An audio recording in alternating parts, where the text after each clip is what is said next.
आज के current affair के लेक्चर के अंदर हम देखेंगे कि आयोग ने किस टाइप के क्वेश्चन पिछले सालों में करंट अफेयर से रिलेटेड क्वेश्चन पूछे हैं। और फिर हम देखेंगे कौन कौन सी जो करंट अफेयर है वो इम्पोर्टेंट है हमारे एग्जाम के पॉइंट ऑफ व्यू से। देखो, आयोग कभी कभी क्वेश्चन बहुत ही माइन्यूट से क्वेश्चन रख देता है, मतलब जो इन्फॉर्मेशन उनको एक्चुअली 150 क्वेश्चन होते हैं तो उसको अपना क्वेश्चन बैंक भरना होता है इसी तरह से, क्योंकि 150 क्वेश्चन रखना ये अपने आप में बहुत बड़ा, तो वो सारी चीज़ों से नहीं है।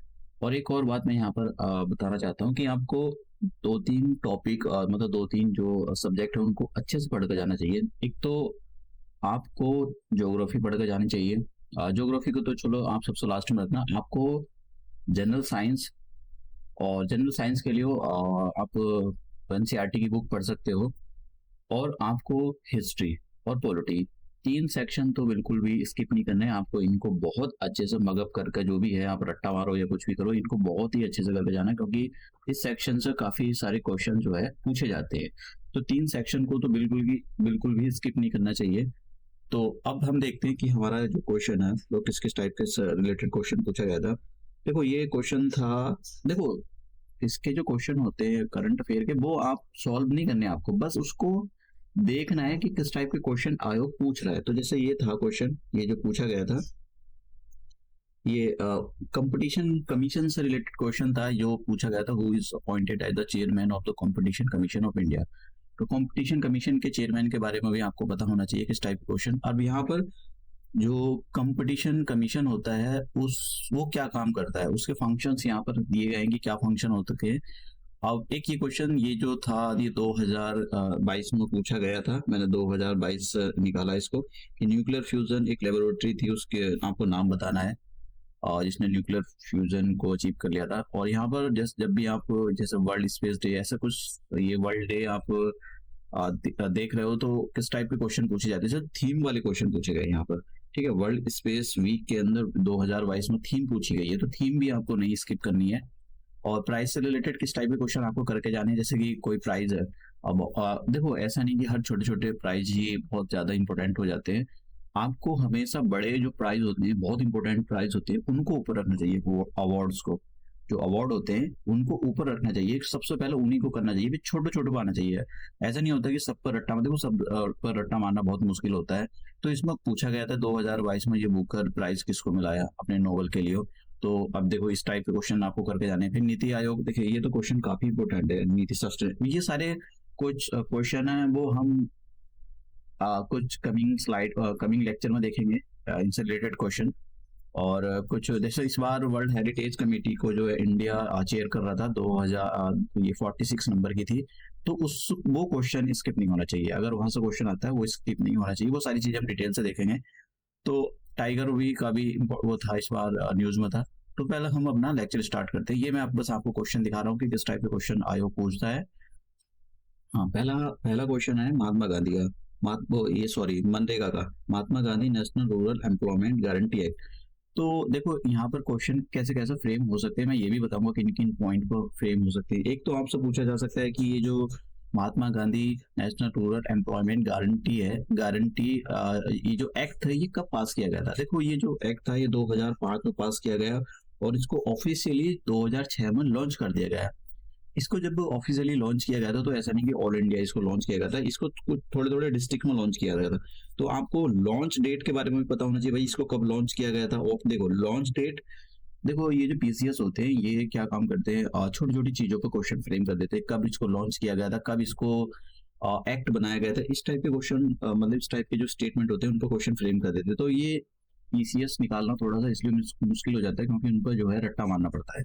अब बात करते हैं महात्मा गांधी, इसमें मतलब क्या इसका प्रोविजन है, Mahatma Gandhi national rural employment Guarantee ये एक्ट है, इसके अंदर क्या प्रोविजन है। देखिए, इसके अंदर प्रोविजन ये है कि आपको 100 दिन का काम दिया जाएगा एक फाइनेंशियल ईयर में।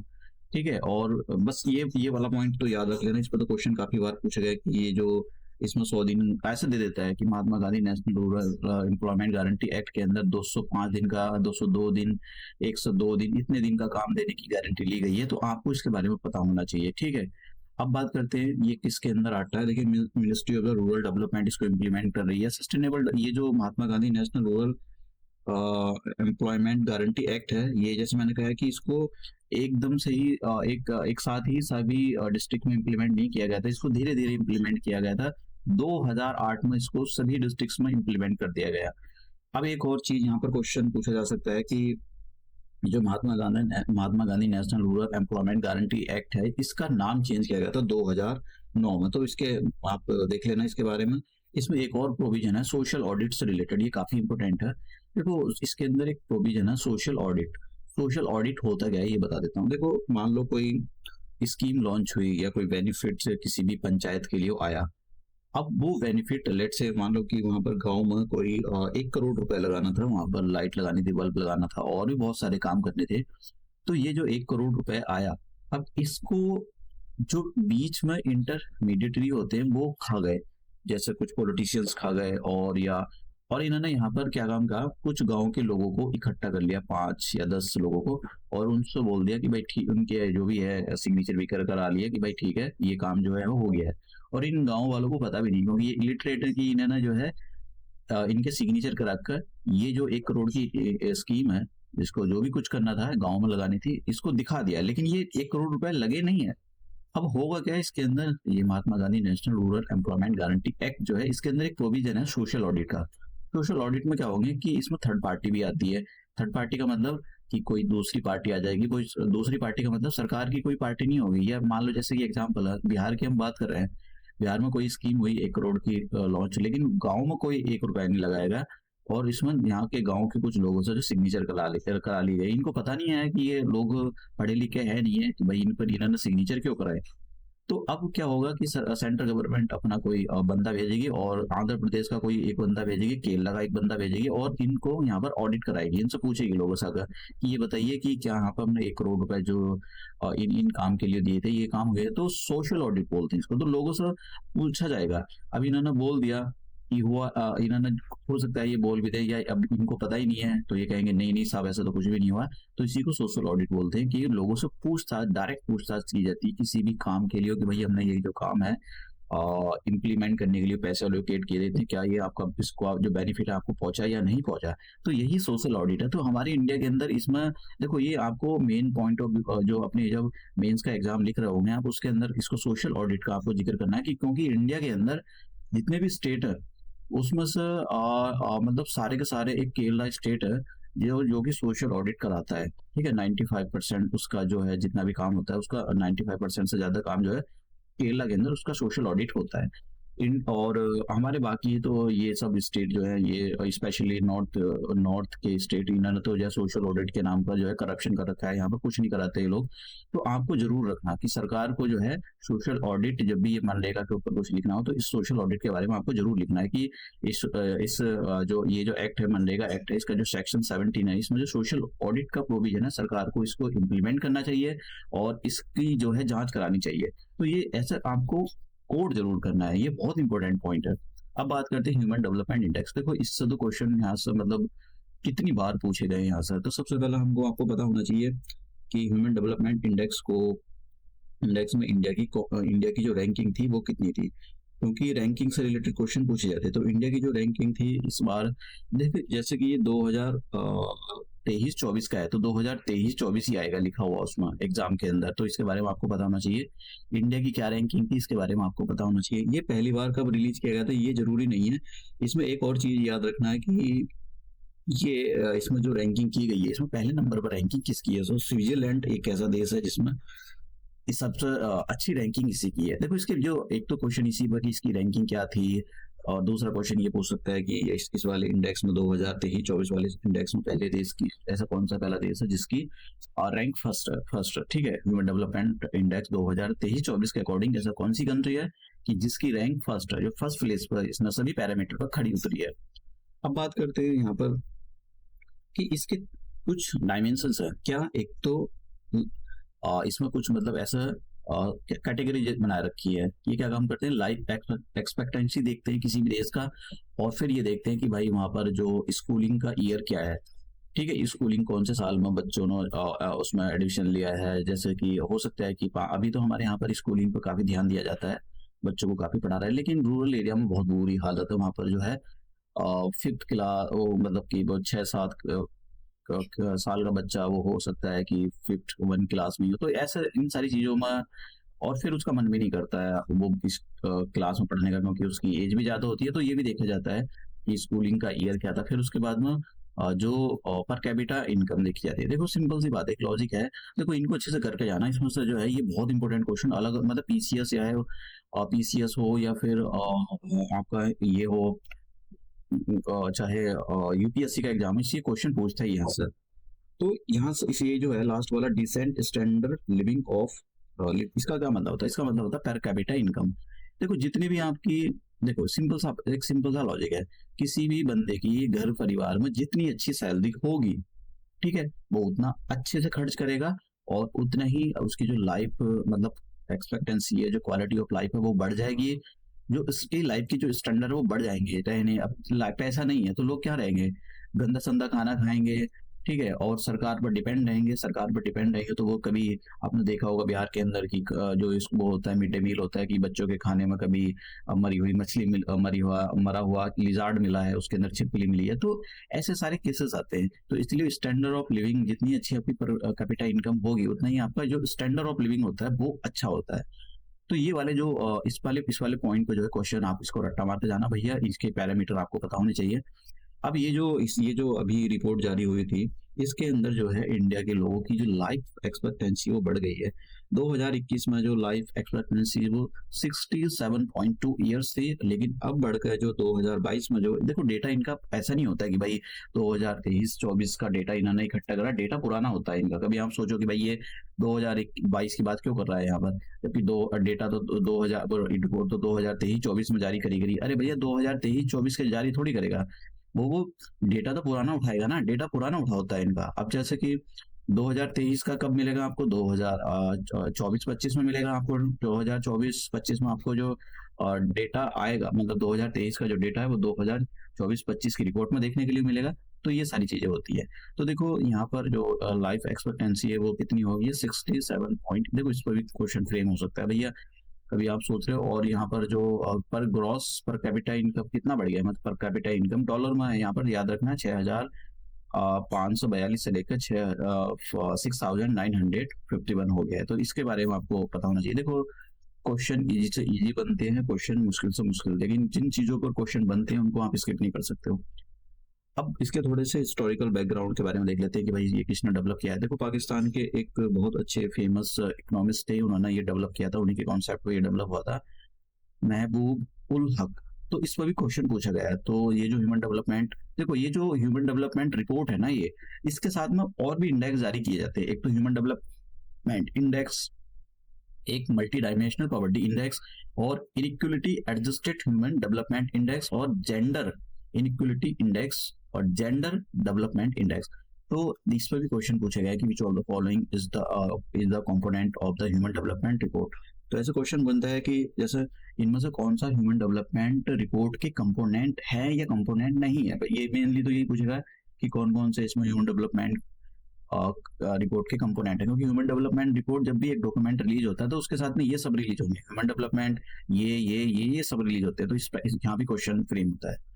एक और मैं यहाँ पर बोलूंगा, अमर्त्य सेन जो है कि इनकी जो एक अप्रोच है कैपेबिलिटी अप्रोच का मतलब ये होता है कि अगर भाई आप किसी भी इंसान को उस लायक बनाओ कि वो जैसे स्किल डालो उसके अंदर, तो ऑटोमेटिकली स्किल आएगी, उसको मार्केट में वो प्राइवेट कंपनी उसको हायर करेगी, अच्छा पैसा आएगा तो उसका जो खाने पीने रहने सहने का सारा जो है अच्छे स्कूल में अपने बच्चे पढ़ाएगा तो वो ऑटोमेटिकली सुधर जाएगा। तो अमर्त्य सेन की ये जो अप्रोच है वो कैपेबिलिटीज अप्रोच, ये याद रखना। कभी कभी क्वेश्चन पूछे गए कि भाई कैपेबिलिटी अप्रोच किसकी है ये। देखो ये आपको लग रहा होगा ये भैया छोटी छोटी बात नहीं, बहुत बड़ी बात है ये।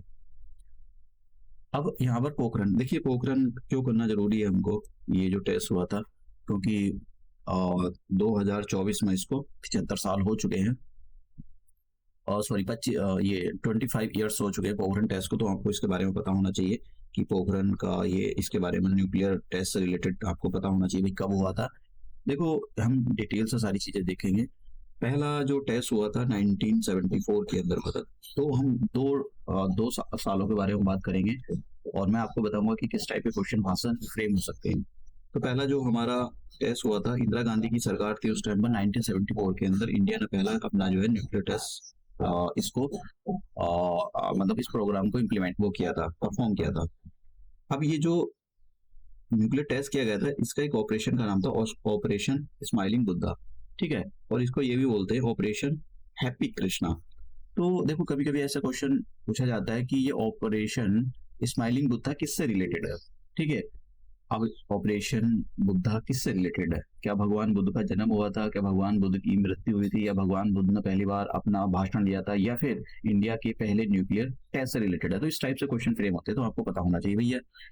अब ये कब हुआ था? ये तो देखो पोखरण में हुआ था। पोखरण एक राजस्थान के अंदर जगह है, इसको पोखरण वन बोला जाता है। पोखरण वन क्यों?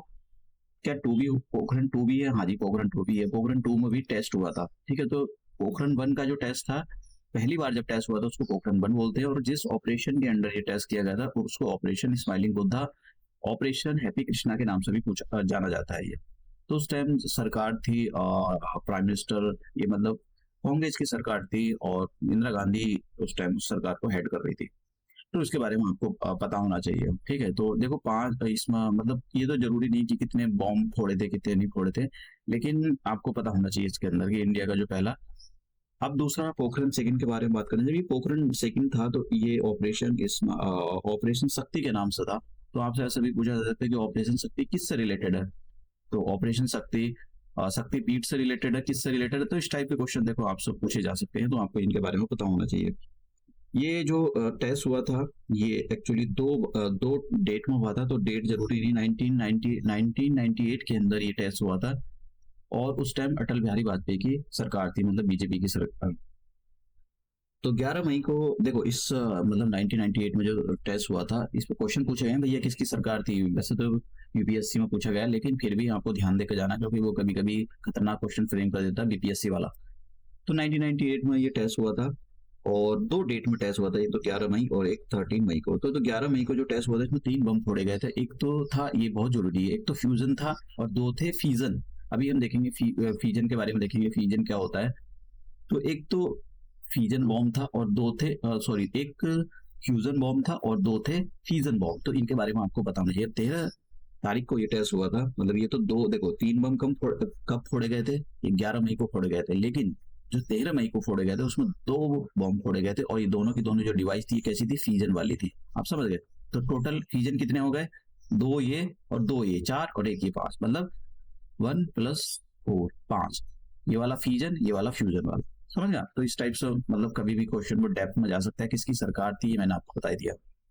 अब देखो फ्यूज इसमें होता क्या है फ्यूजन के अंदर। फ्यूजन के अंदर ये होता है कि बड़ा सा जो एटम होता है, वो छोटे छोटे एटम में स्प्लिट हो जाता है। जैसे यहाँ पर यूरेनियम 235 है, तो यूरेनियम पर जब यहाँ पर बॉम्बार्ड किया जाता है, तो ये देखो यूरेनियम 236 में डिवाइड होकर छोटे छोटे प्रोटॉन, और उसमें बस यही याद रखना है कि जो आपको ये टेक्नोलॉजी उसमें नहीं जाना। वैसे जनरल साइंस में आप इसको पढ़ भी चुके होंगे।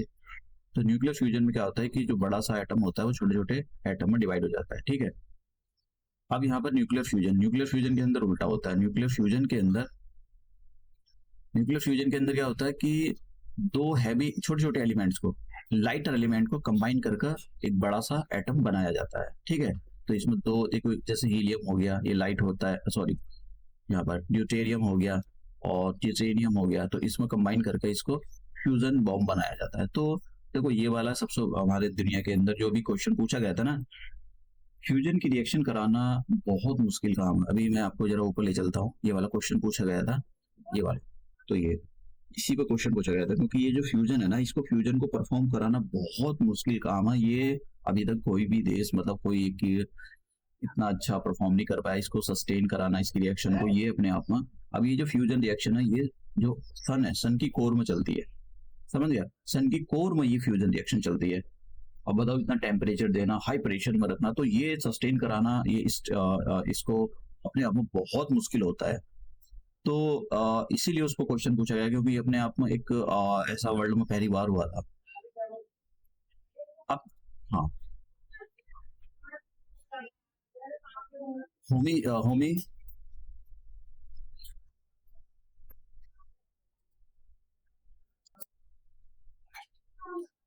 होमी भाभा को ये पॉइंट याद रखना कि वो जो होमी भाभा है, जहांगीर होमी भाभा, इनको father of Indian nuclear program, मतलब ये जो है इंडियन न्यूक्लियर प्रोग्राम के फादर कहा जाता है। तो ये एक स्टेटमेंट आपको याद रखना है।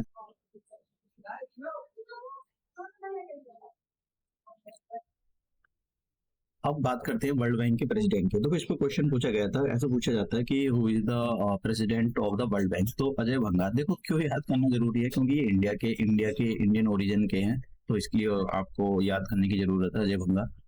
अब कंपटीशन कमीशन पर देखिए। देखो कंपटीशन कमीशन काफी इंपॉर्टेंट है, यूपीएससी हो या पीसीएस हो, इसमें क्वेश्चन पूछे जाते हैं। अभी मैंने आपको 2 क्वेश्चन दिखाए।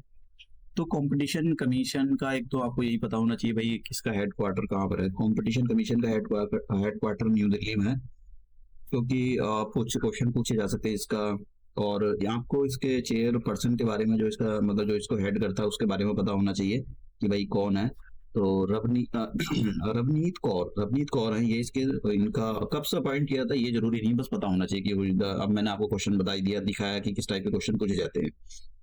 अब ये जो कंपटीशन कमीशन है ये कब बनाया गया था, देखो किस एक्ट के अंदर बनाया गया था ये इंपॉर्टेंट है। कंपटीशन कमीशन एक्ट 2000, इस एक्ट का आपको नाम भी याद रखना है, और कौन से साल में, 2002 में आपको जो इसका नाम याद रखने की जरूरत है कि 2002 में इसको पास किया गया था। कभी कभी पूछ लेता है। अब मेन मुद्दा है ये कि कंपटीशन कमीशन का काम क्या है। देखो कंपटीशन कमीशन का जो काम है, अभी हम क्वेश्चन देखेंगे, इसके ऊपर सॉल्व करेंगे। एक तो मतलब एक सिंपल सी बात है, हमारे देश के अंदर जो कंपटीशन है किस टाइप का, मार्केट कंपटीशन है, और कस्टमर के इंटरेस्ट को बचा कर रखना। ठीक है, एक तो इसका काम होता है कि जो एंटी कॉम्पिटिटिव प्रैक्टिस चल रही है, कि जैसा ये हो सकता है कि कोई अपने चीजों के प्राइस बहुत कम कर दे, या फिर कोई गलत चीजों का यूज कर। तो ये हो सकता है कि कोई भी मार्केट में कोई भी प्लेयर, कंपनी की गलत प्रैक्टिस करके अपने प्रोडक्ट के दाम, मतलब कुछ भी झोलझाल करके वो एंटी कॉम्पिटिटिव प्रैक्टिस की फॉलो कर रही है। तो उसकी वजह से क्या होगा, एक तो जो मार्केट होती है, मार्केट में कंज्यूमर होते हैं, उनका जो इंटरेस्ट है उसको दिक्कत होती है, इंटरेस्ट हार्म होता है। देखो अभी एक जियो वाले की बात बताता हूँ। वैसे तो इसको कंपटीशन कमीशन को मुझे लगता है कि शायद सब इसको शायद ये उस टाइम सो रहा था जब जियो वाला क्या कर रहा था, फ्री में सिम दे रहा था, सब कुछ फ्री में दे रहा था। लेकिन अब क्या किया है, आप समझ लो जो इतना फ्री में उसने दिया था सब कुछ, उसको अब ये इतने हाई ग्रेड कर दिए हैं उसके, मतलब पैक के बढ़ा दिया है जब से उसके लड़के की शादी हुई है। तो अब इसका जो है नुकसान किसको हो रहा है, कंज्यूमर को शुरू में तो इन्होंने मतलब कस्टमर को शुरू में इन्होंने जो फ्री में दिया, फिर उसके बाद में उसके प्राइस इतने बढ़ा दिए। तो ये कहीं ना कहीं मतलब ये वाली चीजें जो होती है मार्केट में, मतलब जो कंज्यूमर होता है उसके जो इंटरेस्ट होते हैं उसको हार्म करती है। तो इसका एक तो काम यही है कि भाई ऐसा कुछ ना हो। पता नहीं ये लोग, मुझे नहीं लगता है कि शायद सरकार को भी को ध्यान देना चाहिए इन सारी चीजों को, कि ये ऐसा ऐसा मार्केट में ना हो। लेकिन मार्केट में बहुत ही एंटी कॉम्पिटिटिव प्रैक्टिस होती है। अभी उस पर भी शायद एक फ्रॉड चलता है, ये होटल बुकिंग का भी ये सारी चीजें चलती है। तो सरकार को इन सारी चीजों के बारे में सोचना चाहिए कि भाई ऐसा कुछ ना हो। दूसरा, जो हमारा जो हमारा भी कंपटीशन हो उसको सस्टेनेबली प्रमोट करना, कि भाई जो कंपटीशन है वो आगे तक रहे, जिससे कंज्यूमर के जो इंटरेस्ट है वो बचे रहे। Ensuring freedom of the trade, जो हमारा ट्रेड है उसको उसमें फ्रीडम हो, सबको ट्रेड करने का पूरा अधिकार हो। देखो आपका मान लो आप कोई कपड़े की दुकान पर, दूसरा कोई कपड़े की दुकान हो, अब ये अमीर है, आप गरीब हो, तो ये अपनी जीन्स बेच रहा है 199 रुपए की, जबकि खरीद के ही नहीं लाया ये 199 रुपए की, ये लाया है 250 की। तो इसको 50 रुपए के नुकसान से, क्यों, क्योंकि कस्टमर इसकी दुकान पर ये बेच रहा है अपनी जीन्स को, ये बेच रहा है अपनी जीन्स को 500 रुपए की। तो बताओ यहाँ जाएगा कस्टमर या यहाँ जाएगा, सिंपल सी बात है, कस्टमर यहाँ जाएगा। और फिर क्या होगा, इसका इसका धंधा हो जाएगा बंद। ठीक है, जैसे ही धंधा बंद होगा तो फिर ये अपनी जीन्स के प्राइस बढ़ा देगा, 1000 कर देगा, तो लोगों को खरीदनी पड़ेगी, क्योंकि और कोई मार्केट में दुकान ही नहीं है। तो ऐसी प्रैक्टिस ना हो, इन सारी प्रैक्टिस से बचने के लिए कंपटीशन कमीशन बनाया गया है। ठीक है, अब एक ये देख लेते हैं हम यहाँ पर इसके बारे में। ये देखो, इसको बहुत इंपॉर्टेंट क्वेश्चन बन सकते हैं, क्योंकि वो दिल्ली में जो मतलब रायता फैला हुआ है कि बीजेपी वाले आम आदमी की कपड़े फाड़ते हैं, आम आदमी वाले बीजेपी के कपड़े फाड़ते हैं। तो ये जो उसके बारे में आपको बारे में पता होना चाहिए कि भाई जो ये दिल्ली है, दिल्ली के अंदर किस किस एक्ट, कौन सा आर्टिकल जो है दिल्ली में इस एक्ट के अंदर जो दिल्ली में ये इसको नेशनल कैपिटल रीजन बनाया गया था, स्पेशल उसको स्टेटस दिया गया था दिल्ली को, तो इस आर्टिकल के बारे में पता होना चाहिए। तो आर्टिकल 239 डबल ए ये आर्टिकल है, और ये आर्टिकल मतलब जो कॉन्स्टिट्यूशनल अमेंडमेंट किया गया था, ये पहले तो इस एक्ट के बारे में आपको पता होना चाहिए। 69 कॉन्स्टिट्यूशनल अमेंडमेंट एक्ट किया गया था 1991 में, तो इसमें एक आर्टिकल इंसर्ट किया गया 239 डबल ए, और इसके अंडर दिल्ली को स्पेशल स्टेटस दिया गया था। तो इससे क्वेश्चन पूछे गए, अलग अलग आयोग में पूछे गए हैं, तो आपको इसके बारे में पता होना चाहिए। तो ये थी आज की करंट अफेयर। तो हम नेक्स्ट करंट अफेयर में मिलते हैं।